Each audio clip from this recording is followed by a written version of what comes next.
Your company logo is the symbol that silently represents your business. It can say so much about who you are, what you do, and where you position your brand in the marketplace. In other words, your logo plays the role of the ambassador of your business and therefore requires plenty of consideration when designing it. So let's get started. You should start by brainstorming your ideas. Speak to as many people as possible and get diverse opinions while focusing on your target market. My recommendation is to keep your logo simple and uncluttered, which makes it easy to recognize. It should also be scalable, which means it should easily be adaptable and legible in any size, from a print on a promotional pen to embroidery on your pocket or even a massive billboard. A great example of this is the Nike Tech.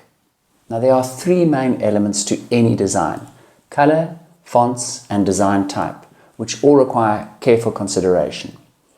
The color used in your logo can evoke certain subconscious emotions as illustrated in this color wheel. For example, red signals passion, loud, and even angry, while green is classic, calming, and symbolizes trustworthiness.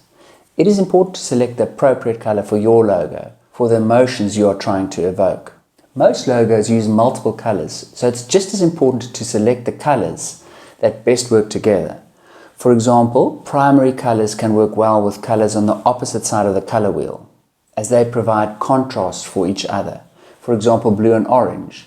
The contrast creates a strong image, such as the Firefox, Fanta, and F&B logos.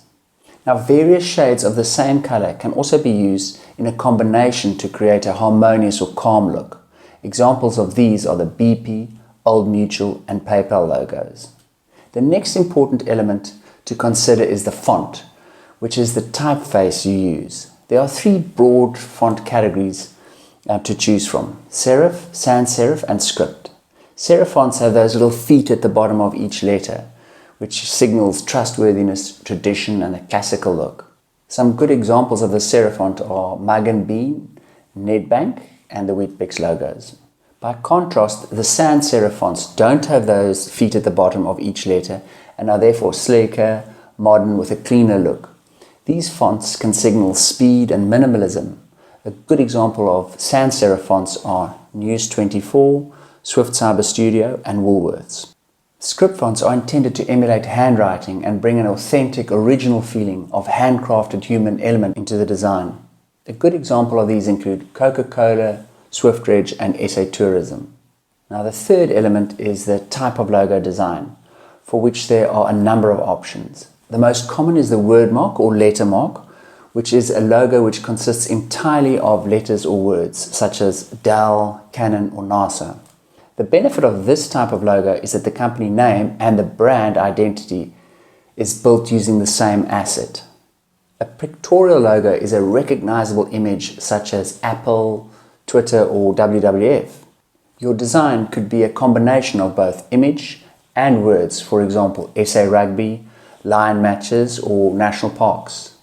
For more complex designs, you can include emblems such as SAPS, UCT, or the South African coat of arms. But the complexity of emblem logos makes scalability tricky. For a more creative and unique option, you could use a logo with an abstract image. Some great examples of these are Mercedes-Benz, Toyota, and Pepsi. Now this type of logo negates the complexity of translations into a foreign language. The last logo category is mascots, which is usually a fictional character for brands targeting children or families. For example, Spur, Nando's, or Oros. A logo can be refreshed and updated as the market within which it competes evolves and changes, so it doesn't have to be static. Just take a look at Pepsi and see how that logo has evolved over the years. So don't be scared of updating or refreshing your logo. It could be just what you need to keep your company fresh and relevant. So how do you get started? Most of our clients choose their logos from a wide selection of templates we have on offer. This is a good place to start if you're not comfortable enough designing your own logo. It is also the most cost-effective option, and you may just find one that perfectly matches your company needs. We can do minor changes to color and text for template-based logos, but if you'd like something more unique, or you have a specific idea, or even a rough sketch, Our in-house graphic design team can assist you.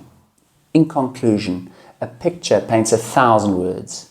If you manage to apply the principles mentioned in this video, your logo should appeal to your target market and inspire your business with pride and confidence. I hope this video has been helpful. So as always, remember, we are here to help.